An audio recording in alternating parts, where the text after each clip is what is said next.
Hey, everybody, welcome back. It is the week 4 edition of the Between the Lines podcast. EDGYTIM here, along with Mike Clark. And Mike, back again on a Monday afternoon recording this podcast episode. I'm a complete slacker. I didn't put anything out on Twitter, completely forgot.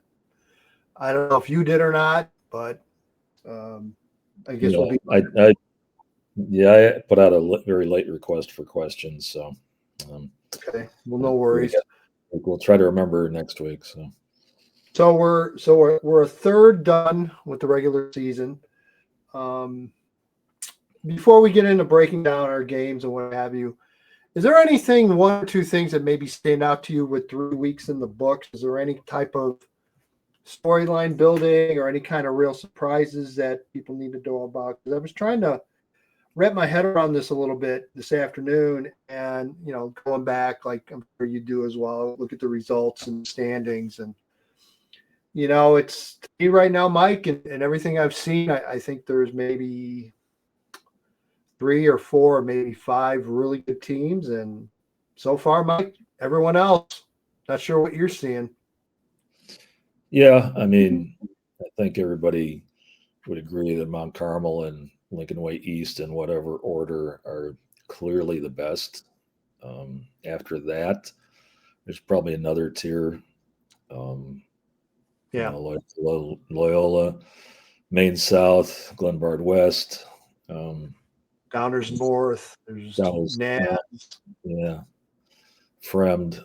There's a few other teams. So, I mean, but, getting back to the first part of your statement there. So 3-0s. How about Oak Lawn came into the season on a 17-game losing streak.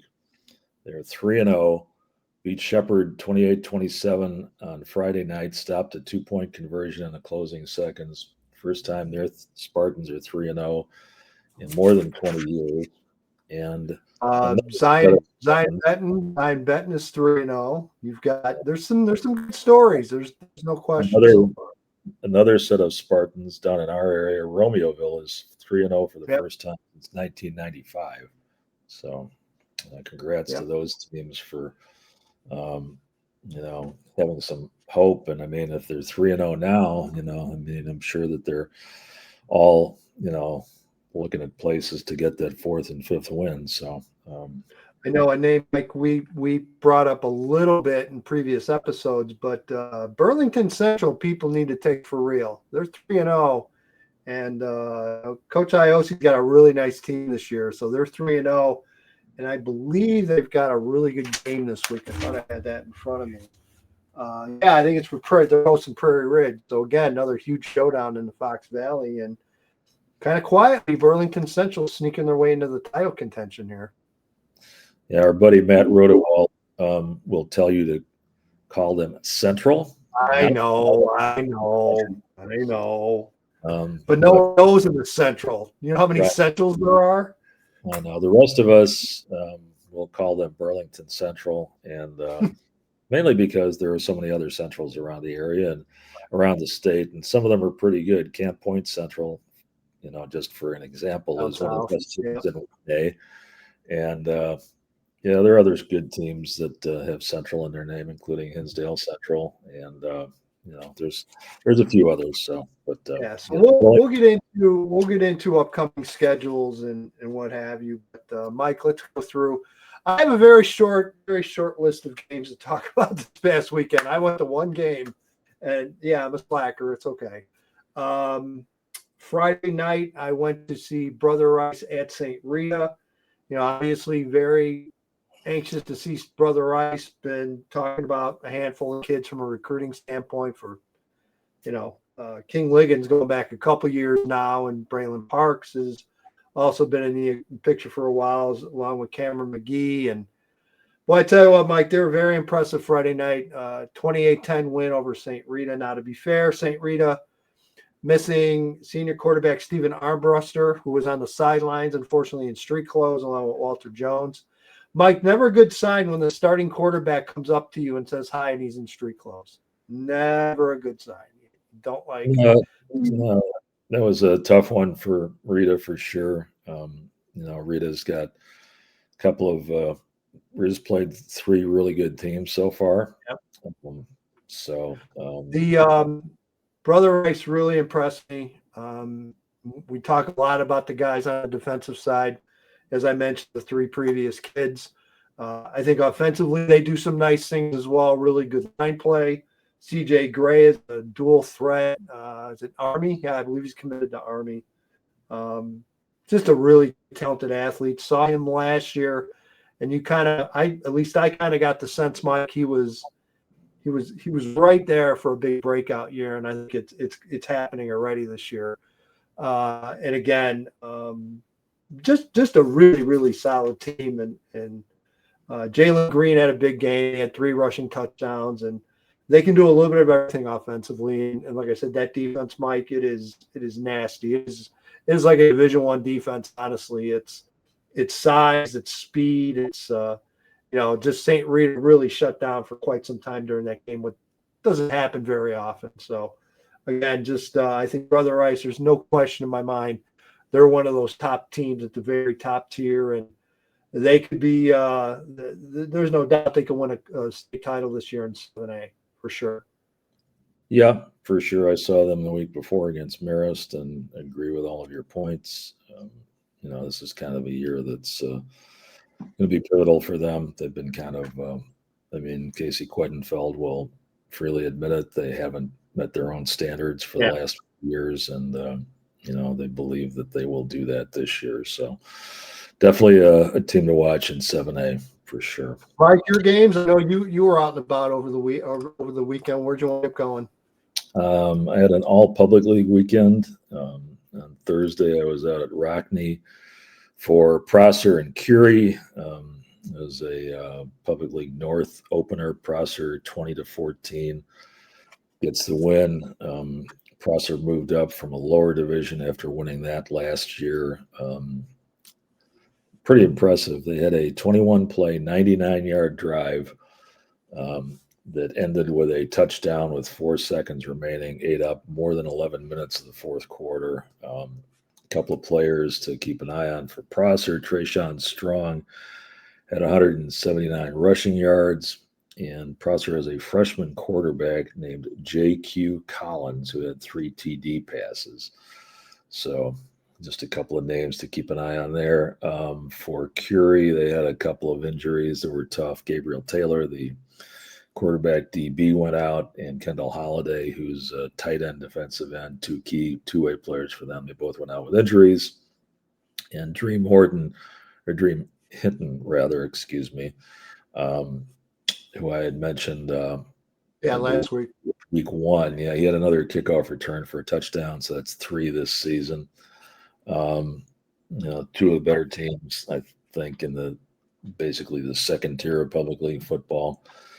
Friday, I went out to Lane 30, Lincoln Park 0.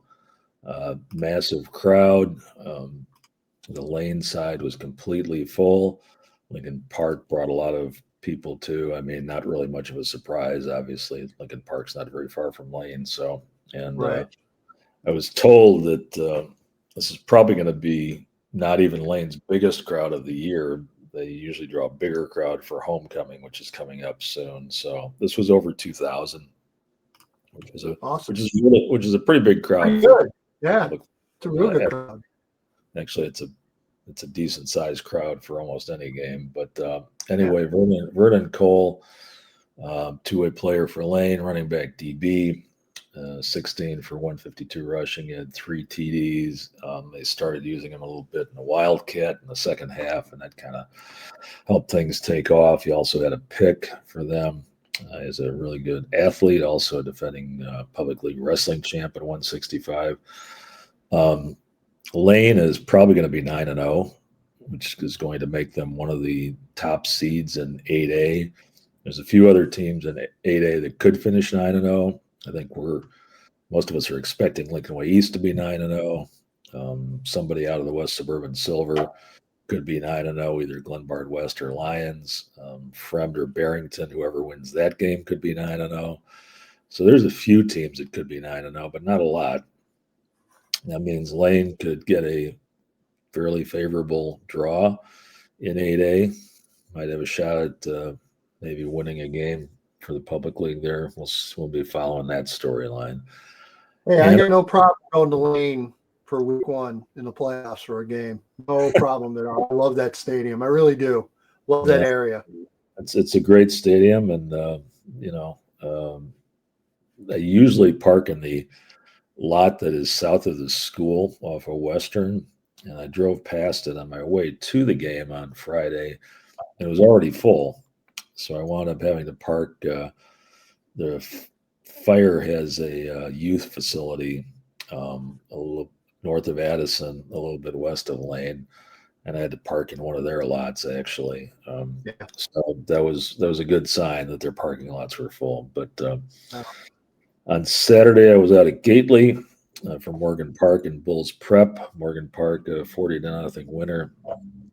Storyline here is that Morgan Park is still sorting through its quarterback situation. One of the things that people may not remember is the last 6 years they've only had 2 starters, Aaron Warren and Marcus Thaxton. Held down that position for 6 years between the two of them. This year, the Mustangs have started with Ronald Smith Jr. Terrence Hurley has also been in the mix. And between Wildcats and I guess what you would call full-fledged quarterbacks and the just during the game and during the conversions, they actually lined up 5 different people at quarterback in the first half. Steve Millar of the Southtown and I were noticing that. We talked to Chris James afterwards, and he said there's a quarterback competition right now. They're just trying to get some of the younger players up to speed, and we'll see how that develops. But they did use Nasir as a Wildcat. I was going to ask you. That was the first thing I wondered. I think I mentioned it, Mike, when I saw Morgan Park week 1 against Downers North, and I saw the kind of offense. He went to more of a power running game, and the first thought I had was, okay, how long until Nasir gets put in the backfield as a Wildcat? Because I got to imagine he pretty darn dangerous back there running Wildcat. Yeah, and the one thing that Chris James mentioned was that he thought back 10 years ago when Phillips won state and Troy McAllister moved Quavon Skanes from receiver to quarterback. And the Wildcats went 14-0, became the first public league state champ. We all remember that story. And basically what Chris said is, the lesson there is that if you have a player who's that dynamic, you want him to touch the ball as many times as possible. So even if he's not a prototypical quarterback, and even if he's not like a guy who's going to throw the ball very much, you want the ball in his hands. So anyway, Bears watch going forward for sure. Yeah, no doubt about it. Again, several other games. I'll take a couple of these. Might give you a little break here. 1 second. I'll go through a couple of the results from this past weekend. According to Mike, some other big games. Mount Carmel gets a 42-23 win over Nazareth Academy. Emmett Dowling again, folks. We're going to hear this name every single week. 209 yards passing, 4 touchdowns. Downers Grove North. Again, Mike, there were a handful of little strange results, really weird scores, and this was one of them. Downers Grove 9, Hinsdale Central 7. Again, one of the big storylines in this game, Owen Lansu, the standout quarterback for Downers Grove North. Second week, he did not play. Kevin Jay, who's their starting running back, moved over to quarterback again this week and ended up with 216 total yards of offense. Glenbard West, the game-winning. Yeah, I'm sorry, I couldn't read your initial there.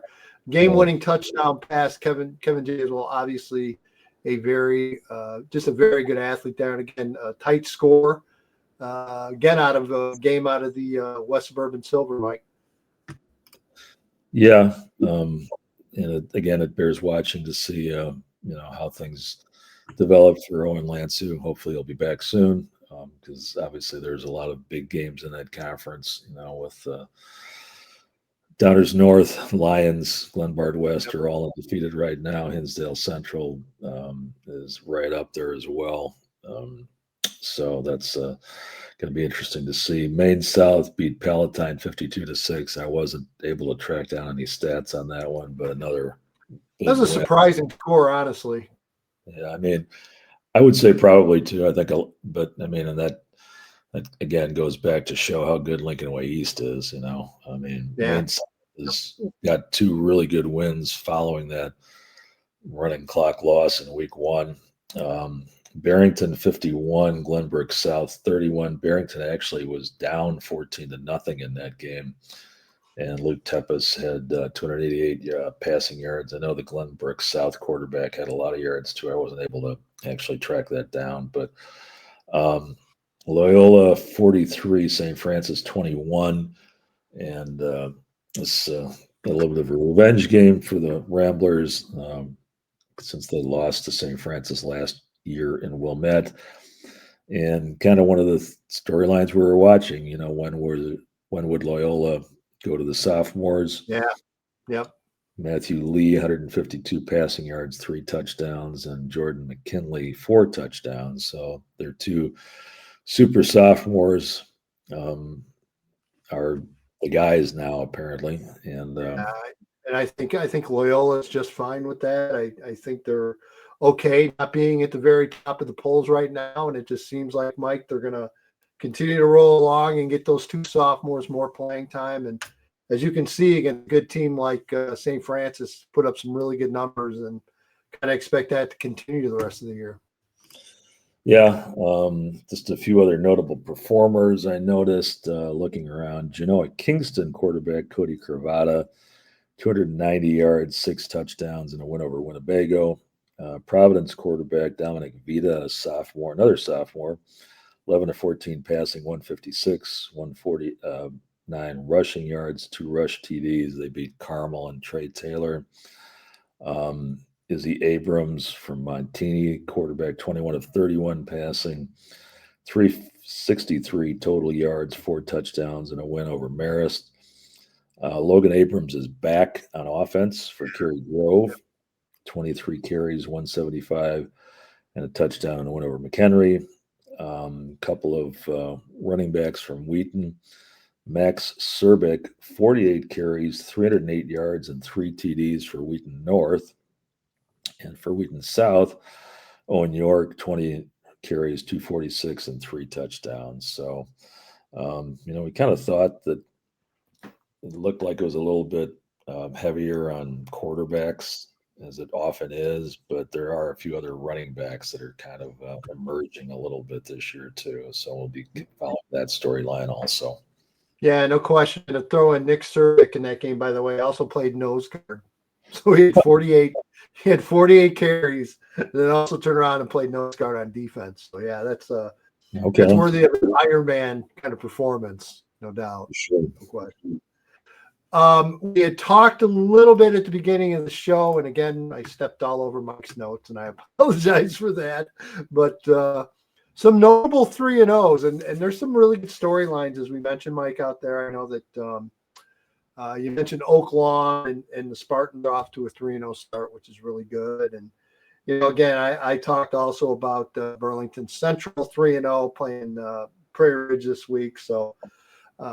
Really, really good games setting up that conference as well. I know there's some others, not so much of a surprise, but Huntley is 3-0, generally pretty successful program in the Fox Valley as well. Marmion Academy's at 2-1. Haven't seen Marmion up for a little while. Aurora Christian's at 3-0.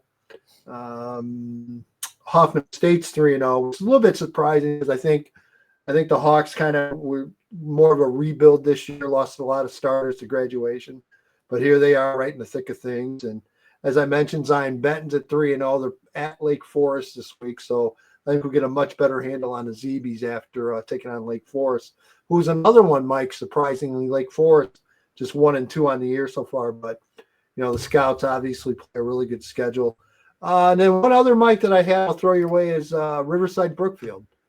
RB team you kind of haven't heard a ton of over the last handful of years. they're off to a 3-0 start. So some pretty good stories there.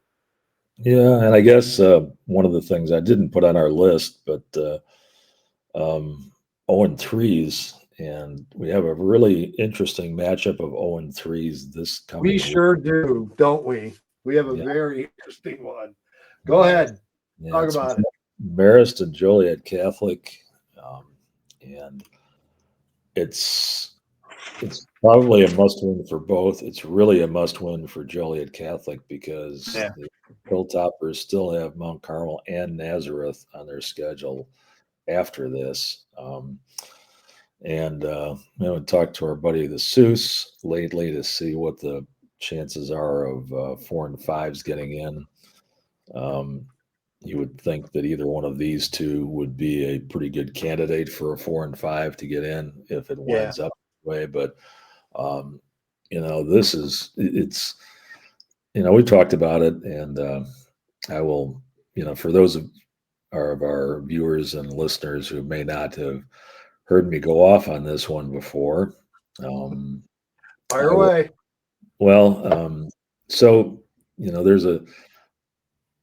this is a multi-part discussion, I would say. Number one, I think that most people would agree that Marist and Joliet Catholic are two of the 256 best teams in the state. That's how many teams make the playoffs. 32 teams in 8 classes. So, that's out of, I don't know. I don't have the number in front of me about how many football playing schools there are, but it's over 500, something like that. Anyway, by any objective observer would say these are two of the best 256 teams. They're both 0-3, played some tough teams. You're fined. Kangaroo court fine. I'm just glad it wasn't me. It's usually me. So yeah. Anyway, so there are a few thoughts about how we can remedy this situation where teams like this, might have a hard time getting to the playoffs, might not make the playoffs at all. And my favorite solution, which we've talked about, and I won't go into too much length about it, but is going to some kind of power rankings. And it's possible. It's not old school, so a lot of people have some questions and doubts about it. But Jeff Sagerman, who a lot of people know from doing the computer rankings for USA Today over the years, actually does computer rankings for Indiana high school football. And he's doing it for a lot of schools now, or a lot of states. Honestly, it's really grown for him. So yeah. So anyway, so it's out there. It could be done. That would be one solution. Keep the field as it is, but just go to power rankings as opposed to the current system, which is most wins and then most opponent wins is the first tiebreaker. Okay, so that's one solution. Solution number two, which has been explored in a variety of ways, is to expand the field. We've talked about this a lot. I know my favorite option, and I think it's yours, is to expand it by 50%, bring us up to 384, which would be first round buys for the top teams.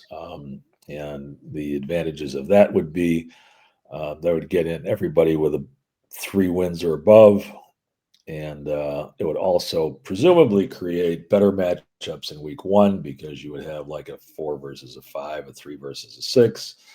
And then, presumably you'd have better matchups in week 2 because you would have the winner of those games against the top seeds. So I like that. No Indiana blind draw. You're against that. Getting you on the record, you're against the blind draw that Indiana does. The ridiculous blind draw. Yeah, Indiana lets everybody in, and it's a blind draw. So, and you can imagine the conspiracy theories that arise from that. Yeah. Oh yeah. And there are some people that would prefer to let everybody in Illinois. I don't think that's a good idea. No.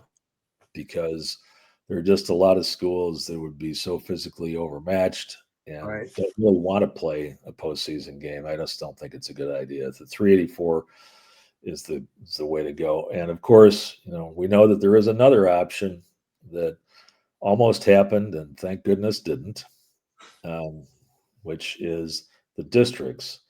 Yeah. It was voted in. A lot of us thought it was a terrible idea, and fortunately, cooler heads prevailed.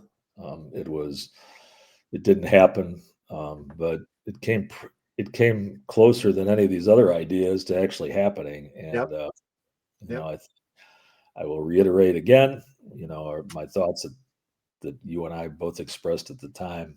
Destroying conferences, destroying natural rivalries is a terrible idea. And some people will say, well, what about the fact that some of our natural rivalries aren't happening now, like with the Southwest Valley, when last year none of the Lincoln Ways played each other, and the Naperville schools didn't all play each other either. Well, I agree that was a problem, and that's maybe why the Southwest Valley is going away. We'll see about that. This is the Right. last year of that experiment that's mandated. We don't know what's going to happen with those schools next year. Nope.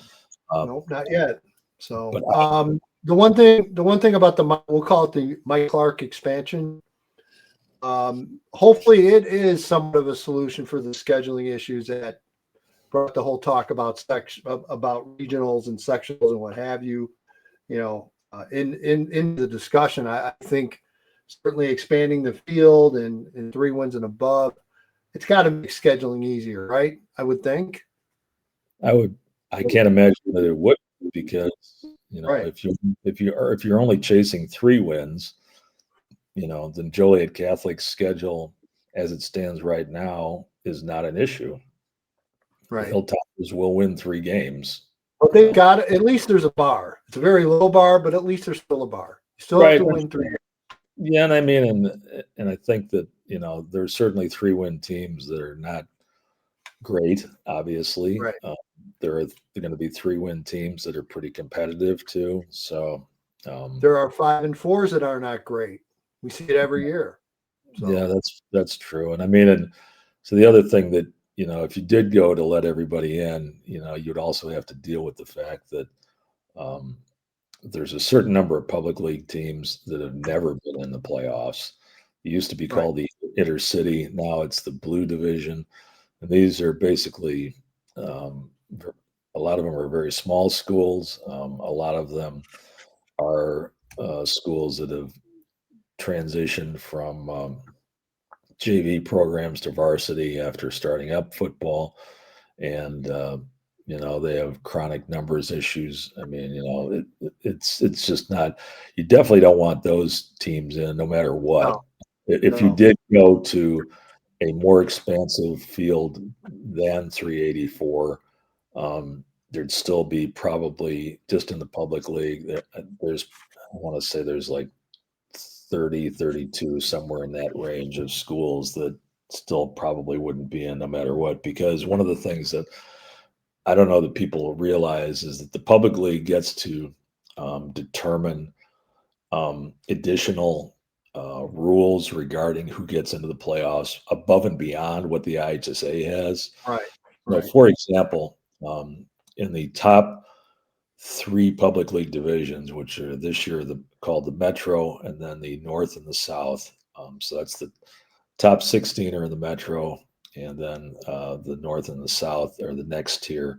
And they have exactly the same rules as every other school in the state. If you win 5 games, you're going to be in the playoffs. Then there's the next tier of the white. Those schools are eligible to make the playoffs, but you have to finish first or second in your conference to get in. So if you finish 6-3, but you were third in your conference, you don't get into the playoffs. And the reason that was instituted is because previous public league administration, when David Rosengard was running things, saw that there was an issue with non-competitive public league teams getting in. Suburban and downstate teams complained about it a lot. He listened to their complaints and heeded them, and that was some kind of compromise that was made, and that's why we had more 4 and 5 teams, because the 4 and 5 teams were replacing 5 and 6 win public league teams that aren't eligible or that aren't getting into the playoffs anymore. But that public league has a few other areas across other sports that are unique to it in the Illinois high school landscape, and that's one area where they get to determine higher standards, basically, for getting to the end of the football playoffs. So Yeah, and I thought it was the right thing to do, and you can't accuse the public league of not taking a lot of this into consideration and trying to do what's best for their league, but also with an eye in the state as well. So again, I think they've got a pretty good handle on it, and it's their conference. They should be allowed to do to raise the standards if they want for their teams to try to guarantee that they have more success. And totally agree with that. So, I think we're gonna get something on this very soon. Like I really do. I think we're gonna get a plan. Either they try to put the whole sectional thing back together or something. I think something's going to be coming. We saw what happened, how the IHSA was proactive with putting the multipliers in place and putting the success factor back in place. And I think this is the next step for them. That's my feeling going into this. I don't think it might happen for a couple of years, but I definitely think we're going to get something, or at least something's going to get brought up, try to vote on, I think, sooner rather than later. Just gut. yeah, I mean, every year there are proposals that happen, and then Yeah. I'm not sure that everybody realizes. So anybody can submit a proposal for any sport, and it goes through a process where there are town hall meetings, basically, and this is where the IHSA kind of gauges the level of support. And if they think that it's a viable question that could garner a reasonable amount of support, because again, this is, like they don't vote on anything at the town hall meetings. It's basically people come together and have comments and talk over issues. But the IHSA will listen to that input, and they will see if there is a sufficient amount of impetus behind these things to get them on the ballot. Then they have to go through the voting process. So that's kind of how it works. And I mean, the other thing that we keep talking about a lot too, and it's not directly related to how many teams get into the playoffs, but the whole the seeding, the 1 to 32. Right. We were so close. We were just as we were very close with districts. We were very close with 1 to 32 for all classes. I don't know where that No one does. is. Some people really don't like it, and it's basically, honestly, it's downstate. It's certain parts of far downstate Illinois that think they're never going to get represented. I mean, just look at 1A, for example. Where is the see, Mike? It's funny. I talk to coaches and I talk to administrators at smaller schools. We have a podcast here every week that talks small school issues. But one of the issues that seemed to bring everyone's thought together was geographic in the playoff bracket and getting rid of it and going 1 through 32. Because Mike, for all the reasons you talk about, maybe the southern schools not getting representation, the thing they can't stand more, or just they just don't want to see it anymore, is having to play the same damn teams every year in the playoffs. And that's another thing, that when you don't have a true 1 through 32 seeding, you're going to continue to see basically a lot of the same schools year in, year out. Mike, that's not a lot of fun after a while. No. And I mean, people may recall when it was even a lot worse when we had quads. Yeah. When we had not, now we at least we have 1 to 32 for 7A and 8A, which makes sense because there's not a lot of 7 and 8A schools downstate. There are a few, but not a lot. But in the days when we had quads, I remember Mount Carmel played St. Rita when they were both really good one year. first game out because that was the quads basically demanded it, and Right. that serves nobody any good. I mean, you're right. People really, I have heard that an awful lot as well. People do not want to see conference opponents Oh, on, no. and they do not want to see familiar non-conference opponents that they've seen in the playoffs a lot. So, and I mean, I don't know. I mean, to me, it's really not a very good argument that, oh, we don't want to travel 250 Yeah. miles, whatever, Talk to the coaches. They'll tell you differently. to play, They love to travel. right, to play one playoff game. Really? And it's Yeah. like, well, it's too expensive. Well, it's too expensive to get a bus. Everything's too expensive. So Well, I mean, well, that's true too. But I mean, and this is like a once in a lifetime opportunity. right. I think about too, one of the schools I cover for Vedette newspaper is Piatone. They went down and played at Granite City in week 1, which About was 5-6 hours on a school bus, probably. yeah. I mean, it's the Metro East area. Well, actually, they didn't take a school bus. They actually they got a coach for this one. Yeah, you have to. Long drive. right. And Tali Samas, the coach, talked about a lot of logistics, a lot of planning went into it. But it's a fun thing. You wouldn't want to do it every day. And I mean that's even apart from the Western Big Six, where Quincy does this all the time, basically. Yeah, they have no choice. With the other teams in their conference. But I mean, you wouldn't want to do it all the time, but it's not bad for a one-off, and it's not bad for a playoff. So hopefully we get 1 to 32 for 1 through 8A soon. And so those are some of the issues that are kind of bubbling up all the time again. Glad you brought those up for sure. We hadn't talked about that in a little while. Right. Let's go through week 4, give you some top games to watch. Again, pretty good week overall. So we'll go through it. Maine South at Barrington, and Mike Clark, we're going to use this forum right now to praise the Central Suburban Conference and the Mid Suburban Conference, because this crossover series has been spectacular. It really has. It has given these schools some really marquee matchups. Maine South at Barrington is another one where more often than not, these schools might not play each other, but because of the way this thing's set up, you look at Maine South's schedule, you look at Barrington's schedule, they played some great teams early. And I think that whole setup just makes both conference teams, I think it makes everyone better. So I love it. Yeah, there's no doubt. I mean, it's been around for a while now. And before that, both of those conferences would have more crossovers within their divisions.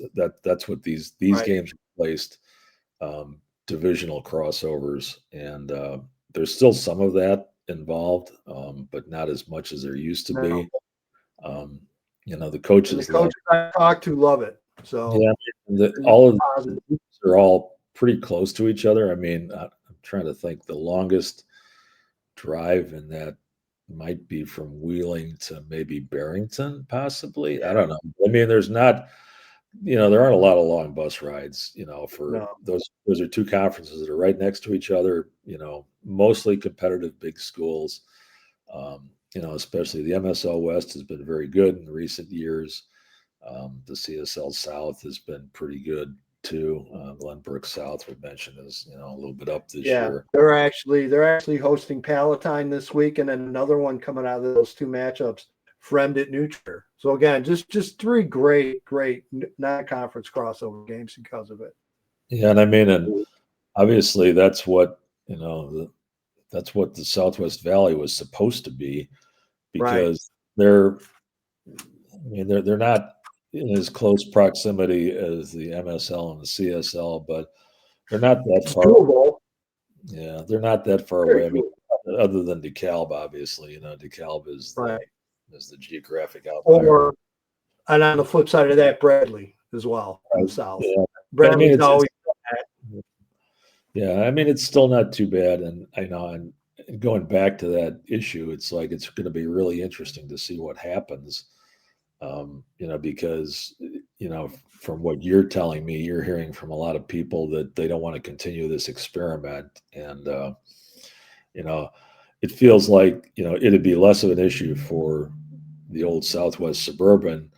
It's always going to be an issue for what used to be the DVC. I mean, there just aren't enough Yeah. schools that want to be in that conference, and I don't know Yeah. how they solve that problem necessarily. I don't. I haven't heard anything either, to be honest. So it's whatever's going on. It's either not been settled or they're in the Well, process of trying to figure something out.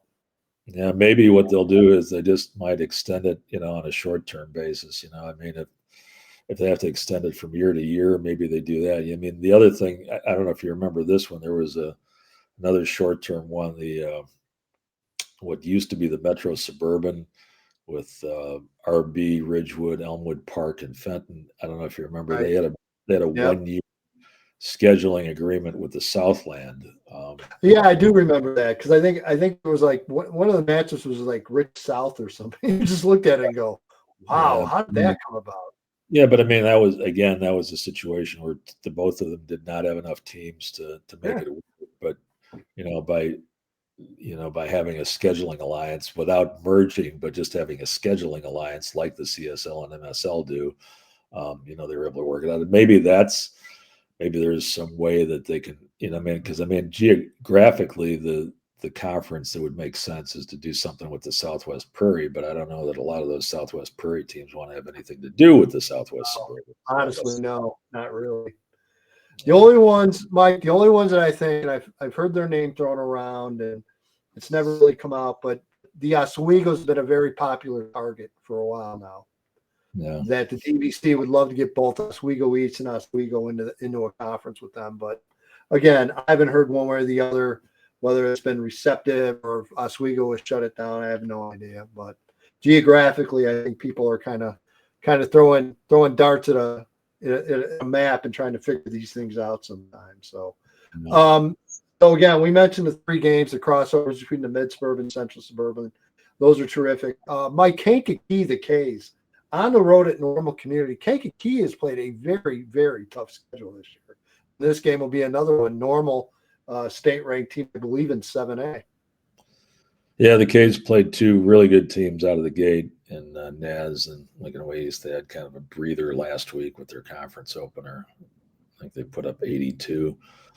But yeah, that's an interesting one for sure. Both of those teams feel like that they can make a pretty good state run.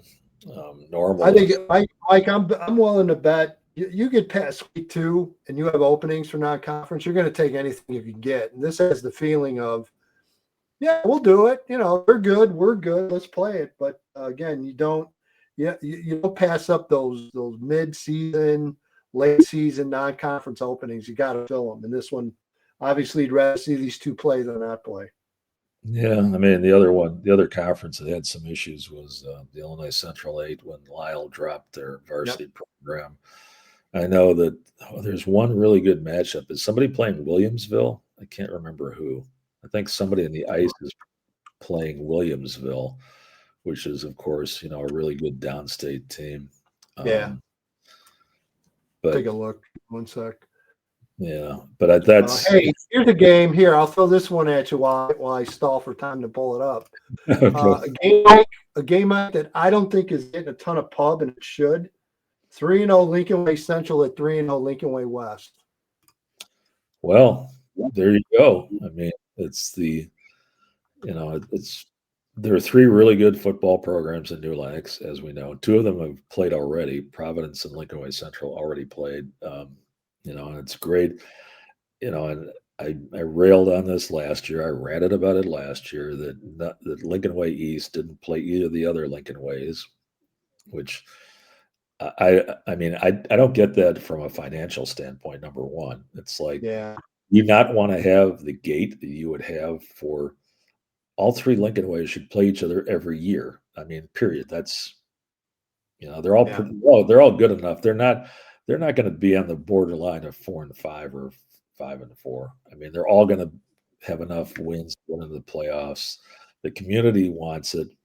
Um, Football fans want it. So, I mean, but yeah, that'll be a fun one for sure. I mean, looking forward to that one.